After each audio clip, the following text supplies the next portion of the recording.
welcome to Geek Therapy Radio. You've got your mental curator, Johnny Hamburger. Happy New Year. Happy 2022. I hope thus far, as of recording, it's 7 days into it. I hope it's going well for you so far.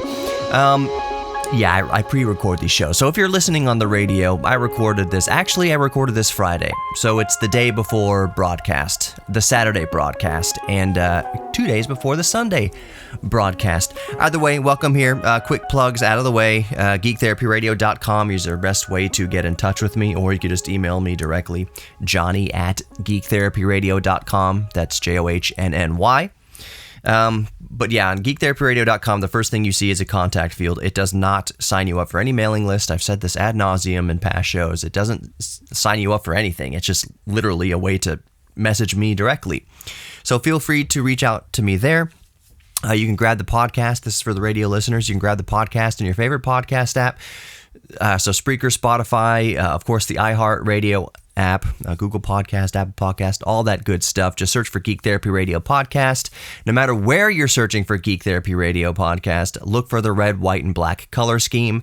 That includes YouTube as well. Speaking of YouTube, hopefully I'll be uploading this video to the YouTube channel. I don't see why I wouldn't. This is pretty straightforward broadcast video recording here. So if you're watching on YouTube, you can see in the corner here of the side of the screen, I've got a CRT hooked up to my recording computer here in the solar-powered Geek Therapy Radio Studios. I'm going to be displaying some, I call it Geekin' tabs. It's kind of the tabs that I've had opened over the past week or so in between shows, kind of shows you what I've been researching. And so if you watch the YouTube video version of this, you'll see it up here on the CRT.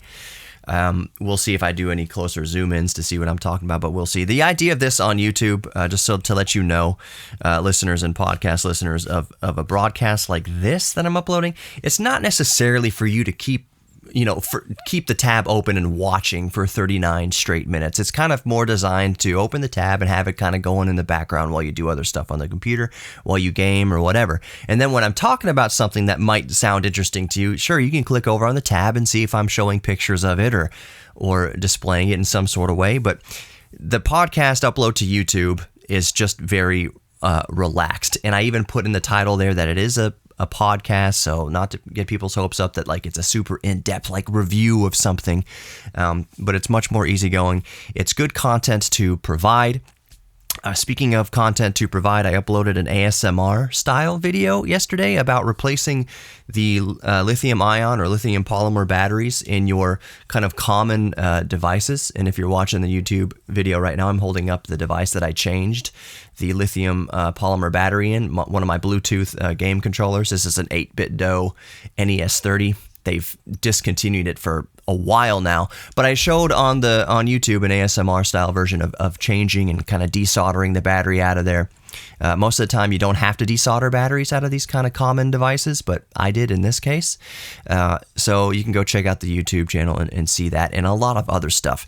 So speaking of other stuff, I've recorded several shows. It's kind of out of frame here with my RCA 77DX vintage ribbon microphone that has been in my family since brand new in 1954. Let's see if I can maybe swivel it out a little bit. Which way is this arm bending? Forgive me, it's live radio. No, I don't want to do that because it looks like it's going to come off the desk. If there's a crash of a 60-something-year-old microphone in the background, that's because I fiddled with it while I was recording. Anyways, I did a video about that. That's up on the YouTube channel as well. Briefly, that's the microphone. If you remember David Letterman and talk shows and Johnny Carson and all that kind of stuff and Larry King, that's the microphone that was sitting on their desk. It's a capsule-looking, Tylenol-looking microphone. Very interesting video there. And speaking of YouTube and cameras and videos, that was kind of one of the main points I wanted to bring up in this segment, which I think it's going to boil over into the next segment here. But as you know, I work for the Houston Museum of Natural Science. I'm the YouTube channel manager over there, and I have pushed my current camera to its limits. So you're looking at the camera right now. It is a Canon SL3, here, known as the Canon SL3, EOS SL3 here in the United States. In other countries and other regions, it's known as the Canon 250D, and it is a spectacular camera for the price. I think it's between $500 and $700, something like that. I sold a car so that I could buy this camera back when I worked full-time at iHeart, and then the museum noticed the videos I was putting out with this camera and hired me on, and it made my life better. So this camera is a great camera, but as content creation and video production has become my day-to-day job, I have finally reached that point where I understand the limitations of this camera, and I understand the difference between this camera and an actual professional cinema camera, and I want to talk about that. That's kind of a good segue eventually into the gear discussion. There's this kind of back and forth, and I've talked about it a time or two on the show, where I think especially beginners and newbies get into a craft and they think they have to buy a $5,000 camera or a $5,000 microphone. They think that's going to make them sound better and be better, when it's the furthest thing from the truth. If you dive in head first into professional gear, you're going to be discouraged. You're not going to know what you're doing with it. It's actually going to reveal how untalented you really are thus far. And I mean that in the most loving way possible. It's like high definition revealing, wow, you got a lot of wrinkles on your face. So anyways, let's talk about all that. Let's talk about the camera that I'm thinking about getting. More Geek Therapy Radio coming up in the next segment. It's going to be a good show. Stick around.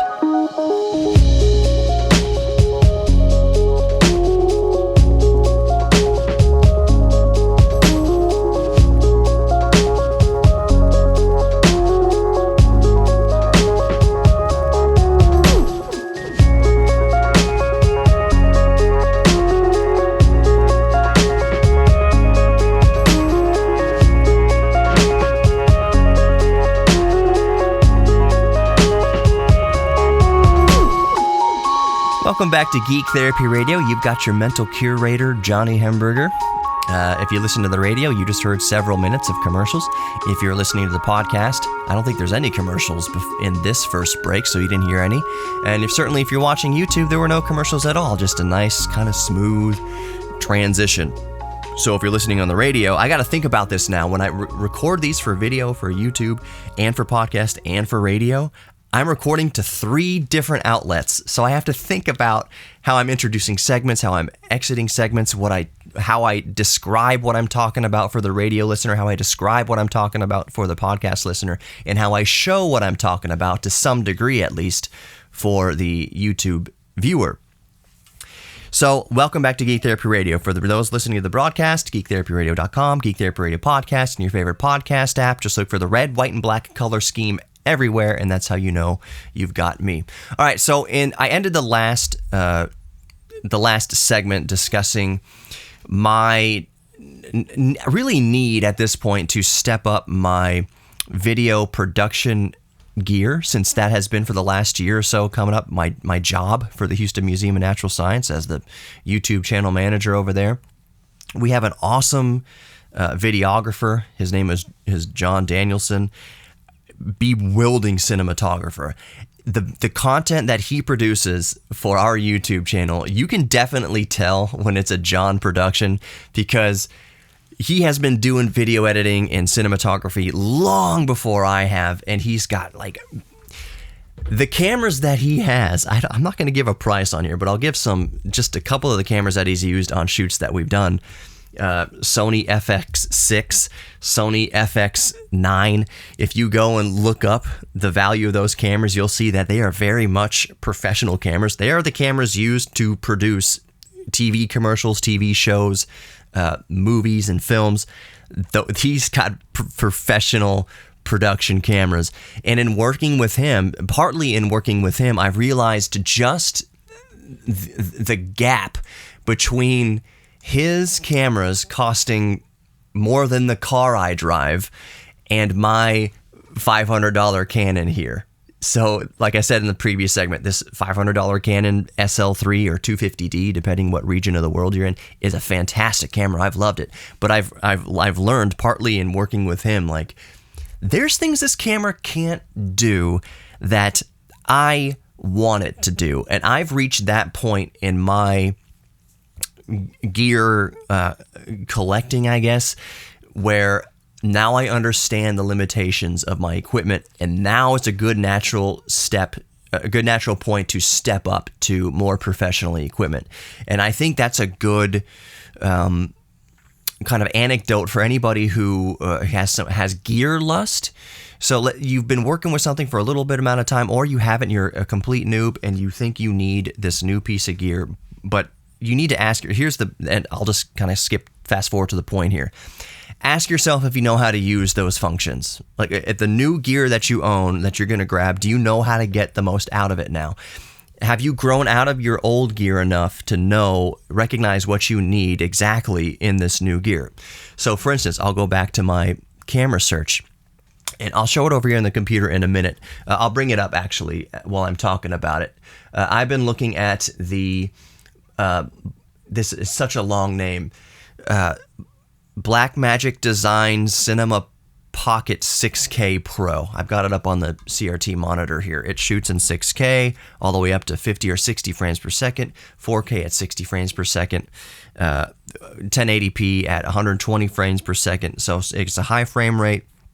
There is just a gargantuan amount of features in this camera that are different from this kind of consumer DSLR that I've been using for the past year and a half, 2 years. But I know I've reached that limit. And so one in particular, this is a very basic thing, and this is it's not a review for the Pocket 6K Pro because I don't have it yet. One of the areas I've realized that I'm lacking in this SL3, in this $500 camera, first and foremost, are ND filters. Now, neutral density filters. In brief, what they do is they limit the amount of light coming in to hit the sensor so that you can make appropriate adjustments to your shutter speed and your ISO, so that you can keep your depth of field, so that you can keep the natural motion blur in the picture. So you use an ND filter when you need to keep it at 24 frames a second, you need to keep the ISO at 100, and you need to keep the shutter speed at 1/48th. Gosh, I'm just blanking out. You know what I'm talking about.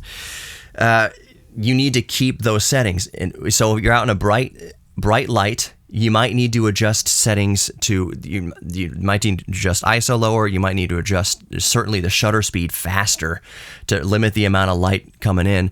You might need to limit the aperture, so your f-stops. So right now I'm recording this at f4.0 because that's the lowest that this lens can currently go.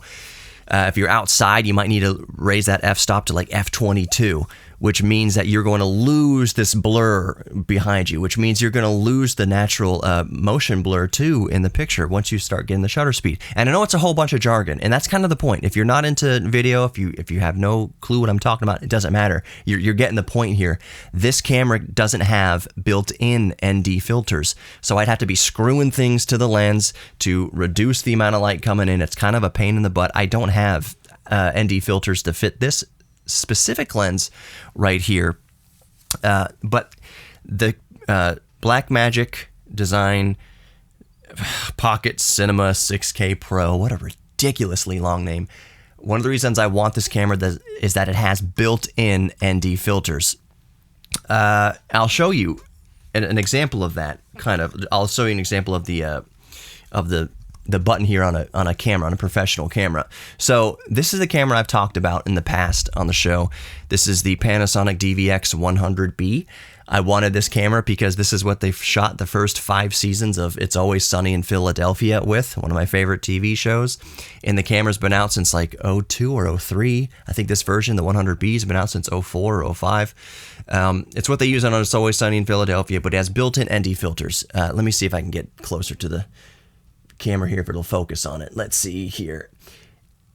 And what you do is you flick this switch, and it basically makes the image darker or lighter based on your conditions, so that you can keep the aperture settings you need, so that you can keep the shutter speed that you need, so that you can keep the ISO that you need, so you can keep those kind of nice and silky images on the screen. And that's one reason why I want this. I'm just going to call it the 6K Pro for now. is it has those built-in ND filters, which are a godsend to cinematography out in the field. Some of the other features a cinema camera has over just a normal DSLR that I'm using right now to film this with is your oh gosh, I'm blanking out. I'm treating this as live radio. Your dynamic range. Sorry about that. This has up to 13 stops of dynamic range, whereas I don't even know what the dynamic range of this camera, the Canon 250D, I don't imagine it's very much. It's probably 8 or 9 stops if I'm thinking off the top of my head. Probably. I don't see how it could be much more than that. It might be less than that. Dynamic range, basically, the difference between a cinema camera like this one and the one I'm using right now is how much detail you can keep within the shadows and the highlights before overexposure. So if I raised, I'll show you on the video here, if I raised my exposure too high here, you'll see things start getting blown out. It's really washed out. You can't see details in my skin because it's blown out. It's all just white. That's part of the dynamic range. You'll see that if I go back down to the ISO where I was at. I forget where I was. Does that look good? Is this where I was at? That looks pretty good. Now you can see more detail in my face. It's not overblown, but you're losing some details kind of like in the shadows around me, or you can. I'm going to have to finish this up in the next segment. The dynamic range has to do with how much detail you can see in the highlights and how much detail you can see in the shadows. And that is a huge impact on image quality. More Geek Therapy Radio coming up. Don't go anywhere.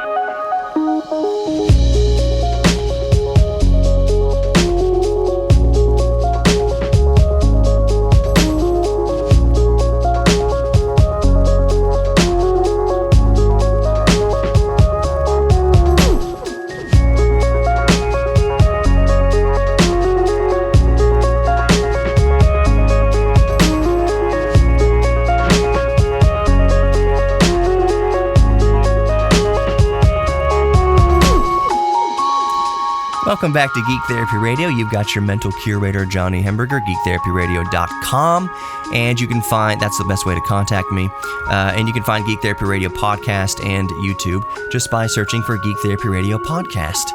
Well, no matter what you're looking for, no matter what podcast app you're looking on, Spotify, Spreaker, iHeartRadio app, whatever, just look for the red, white, and black color scheme. So type in Geek Therapy Radio Podcast, look for the red, white, and black color scheme. As you can see on, can I minimize this? As you can see on my monitor over here, that's the color scheme, the CRT I have going on in the background here of this recording.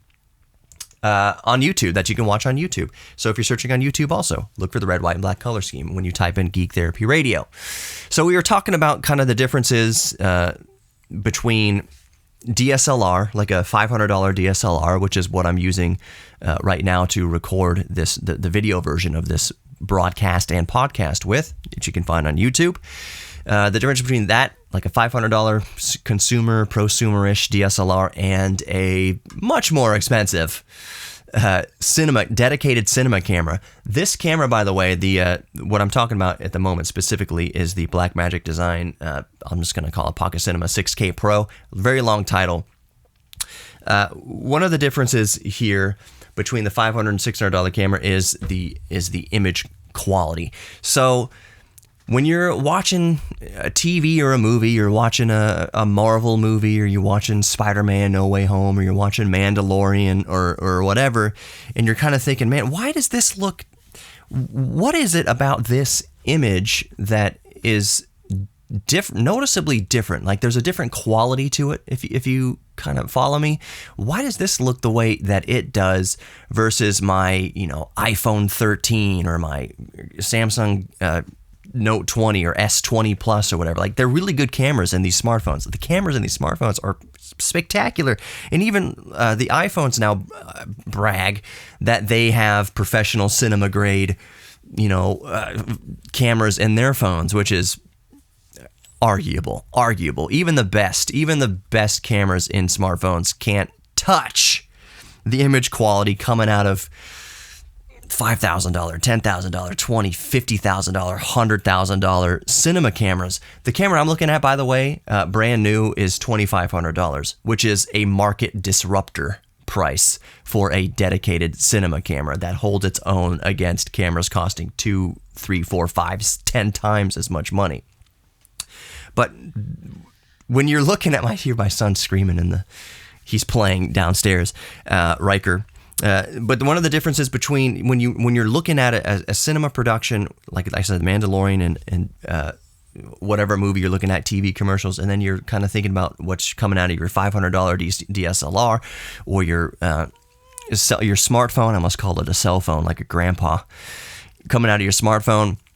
Part of it is the dynamic range that I talked about. The other part is the sensor size. The actual physical sensor inside here can collect so much more light and data from the lens, from an image, than your smartphone certainly can, and then a DSLR can. Think about the image sensor inside your smartphone. It's almost microscopic. It's not microscopic, but I don't know, a few millimeters in size, versus the image sensor in here is almost an inch, if not a little bit bigger. This is a Super 35 sensor, so it's kind of a crop sensor. It's not a full frame sensor technically, but the sensor inside, it's like this. Here's a good example of it.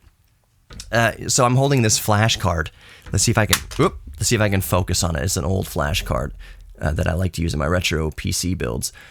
This is like the image sensor that's built in, this roughly the size of the image sensor, more or less, as far as relatively speaking, is inside of a cinema camera.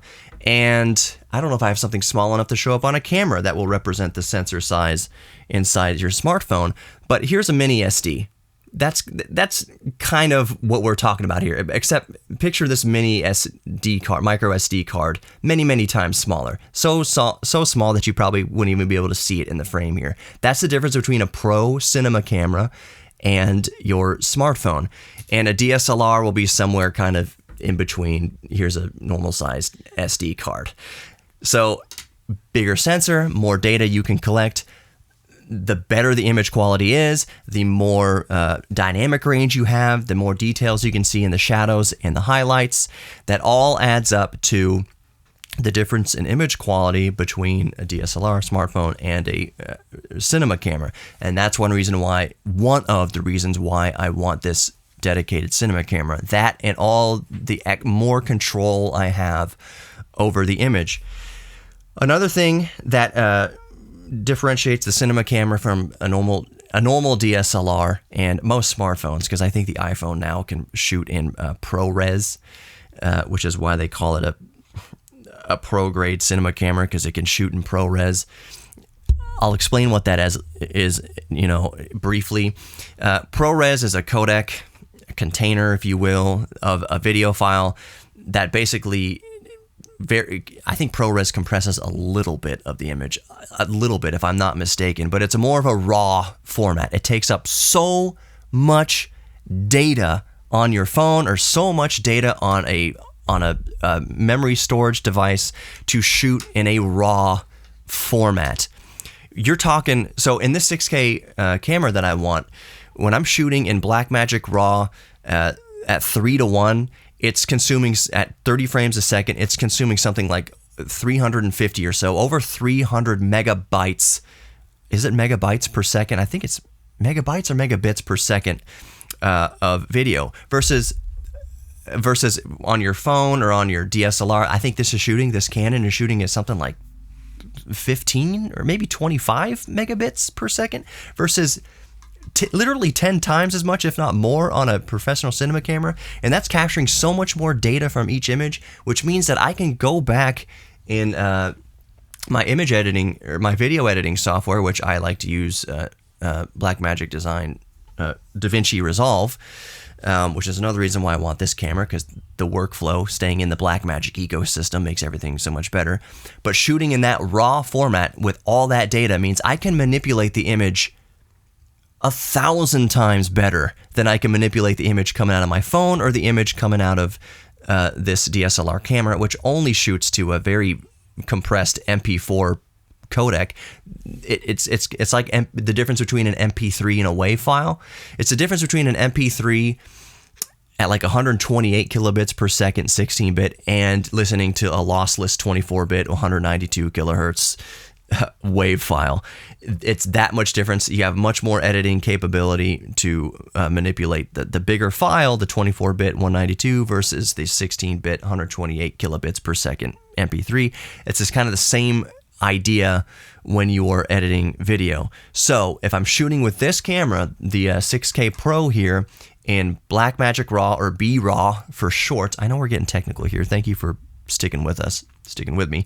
If I'm shooting in B-RAW 3.1 6K, the files that I'm going to be editing are going to be in the tens or dozens of gigabytes in size. You're not just going to pull a file like off of your DSLR here, or off your phone that's like a gig. I'm pulling files off here that could be 100 gigs in size. It is a massive amount of data to actually have to store in a storage medium. But once I'm editing with that file, all that extra data means I can manipulate the image much more cleanly, much more precisely, and with much greater detail and depth than I possibly could shooting with my $500 Canon here, or certainly off of my phone. So with my Canon here, the $500 Canon doesn't shoot in any sort of RAW format. So the best I can do to help give me the most room and headroom to manipulate the image is to shoot in a very flat profile. I'll if you're watching on YouTube, I will put an unedited clip in here, unedited image clip in here of the format, the flat profile I'm shooting in, and then I'll go back to my edited footage where I've color graded it to the best of my ability. To the best of the ability, you can color grade a RAW, like Blackmagic B-RAW. You can color grade a RAW codec with all that extra info so much better and so much more precisely than I can possibly color grading this compressed file coming out of my DSLR camera here. For one thing, DSLRs, they're designed to shoot pictures first. So I can shoot raw files of still images. I can shoot, Canon RAW or C-RAW coming out of here. I'm not a photo editor, but it's the same principle. I have it set to shoot dual files, so it shoots the RAW, but it also creates a JPEG, a super compressed JPEG out of here that really can't be edited very much, not like a RAW file can, but it's the same principle. So these cameras, the DSLRs, are designed to shoot photos first, and then it's kind of like an extra that you can shoot footage on here, that you can shoot videos on here. With the Pro Cinema Camera, I just burped. With the Pro Cinema Camera, it is always videography first. It's always video first, film first. That is what it's focused on. That's what all its abilities cater to. And then there's like a small stills button that you're supposed to shoot a still of an image to send to your director or something like that. Anyways, more Geek Therapy Radio coming up. Don't go anywhere.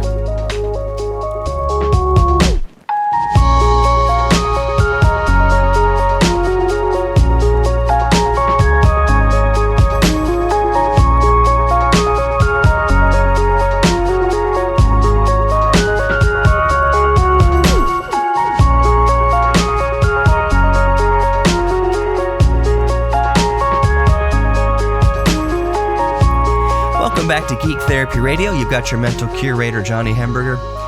That's all I'm going to say about my kind of current camera situation, camera desires, if you can call it that, and it certainly is. I talked at length, and if you can tell, I know there's listeners out there who are professional photographers, who are professional cinematographers, professional videographers, who can hear exactly the point I'm at in my cinematography professionalism. Like, I'm right. You can tell by the way I was struggling to describe what shutter speed was that I'm right there on my journey. Like, I'm at this precipice of going pro, and that's kind of what I've been talking about. I'm at that precipice, so now I'm at enough of impasse to understand that this Canon camera that I'm shooting with is getting in the way of some things I want to do, namely ND filters, control over shutter, control over what codecs I'm recording in. I can't record RAW. I can't color grade as great with the camera that I'm using. 6K, one of the things I told the museum, and I'll move on to other subjects, hopefully, in this last segment. One of the things I told the museum when I was hired is I want to get up to uploading 4K content as much as possible. And I certainly cannot do that with the camera that I have right now. Sorry, I keep bumping the microphone. I can't upload 4K content technically with this camera right now. It can shoot at 4K 24 frames a second with crappy autofocus and crappy image stabilization, and it cuts way in, crops way in. It's 4K just so that they can say on the package, yeah, it shoots 4K. But it's not great 4K. So, Johnny, what about the 6K camera? That's more than 4K. Well, exactly. I can shoot in 6K here with the Pocket Cinema Pro, so that I can crop in. I can like zoom in on my face or zoom in on my nose or whatever.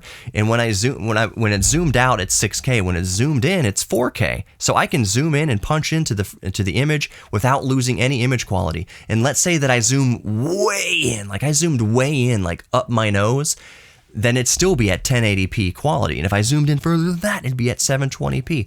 So if you start at 6K, not only do you just have all that information to work with, all that sensor data to work with, but now I can zoom in and crop into different scenes without losing image quality. When I zoom in, then I'm at 4K, and you're seeing a 4K image. If I zoom in further, like I said, you're seeing a 1080p image.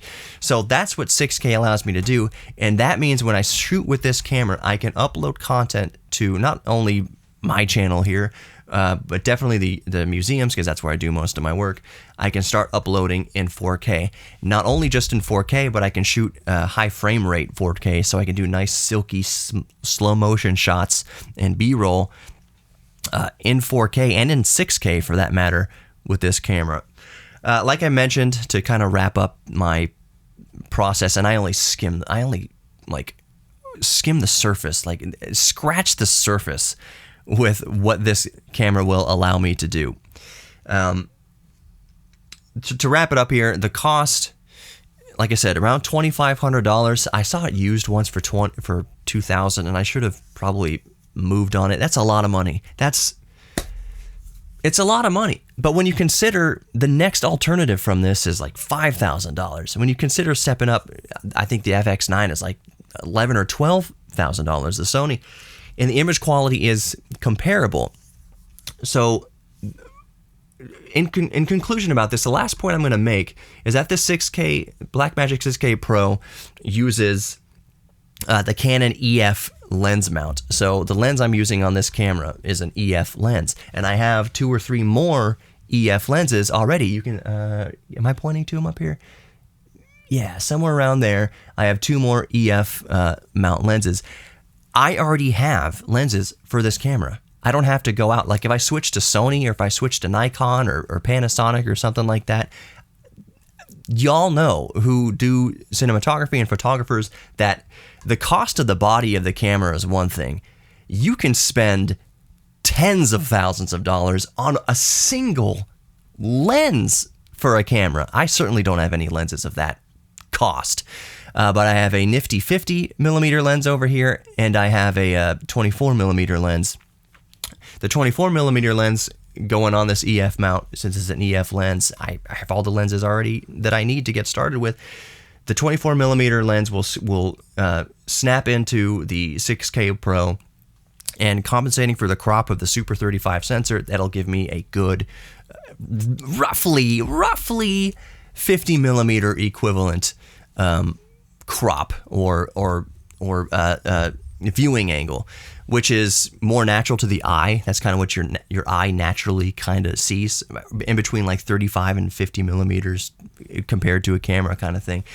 Point is that getting the body of this camera means I already have everything I need here. I've got the lens that's on this camera, this Canon. I've got the 2 lenses up there. I've got DaVinci Resolve, which is what I already use. Blackmagic DaVinci Resolve is what I use to edit all my videos. So this is the most cost-effective way to get into a pro cinema camera, because I have outgrown my Canon DSLR here. I'm still going to use the Canon DSLR though, this 250D/SL3, EOS SL3. I'm still going to use it as a B cam. It's still going to be in the bag at all times for for shoots that I do, to have an extra camera around to get extra shots, because it still produces, even though I can't shoot RAW with it, a very good image quality for how much it costs. And I already have the lenses for it. So while the 6K is using the nifty 50 or the 24 millimeter, I can put the other one on this camera and have both cameras shooting on the EF mount. It's just going to up my game. It's just going to mean that when I go into to shoot things or make content, I don't have to say, I would like to do that, but I can't, because I'm limited with the camera that I have, or I'm limited with the equipment that I have. This will allow me to do my job better.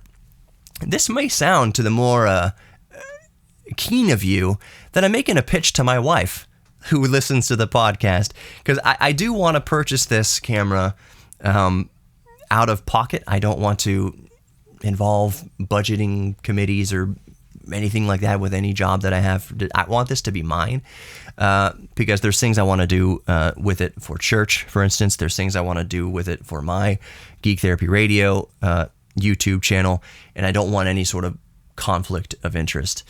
And I don't want to go borrowing things out of our, camera locker at the museum. I just want to have my thing ready to go at all times. And I think it will be a good investment. Well, I definitely know it'll be a good investment, but like I said, $2,500, that is not anything to sneeze at. There's people listening right now. I remember my first car didn't cost anywhere near $2,500. My first 1974 Beetle, I think my dad paid $900 for it. It's just crazy that as we advance in our career, I'm looking at things to help my career along that are like, help me remember how far that I've come. Help me remember how far that we've come. Sitting in an apartment in the Woodlands, Texas, for some reason, looking at my cat's food because I knew it was the most tasty thing in the apartment. Looking into my pantry and not even having rice. Maybe having a few kernels of rice kind of sitting there on the shelf. Fast forward. Now I'm looking at the real possibility of getting a $2,500 camera to help my career along. And I've got a son. I've got a lot to be thankful for. That's what I'm thinking about going into 2022. Anyways, thank you for listening to Geek Therapy Radio broadcast and podcast and YouTube video. You are worthy of love. You're worthy of giving love, receiving love, and you're worthy of your own self-respect. Thank you so much for listening. Talk to you later. Peace. If you'd like to sponsor Geek Therapy Radio, just go to geektherapyradio.com and let's talk.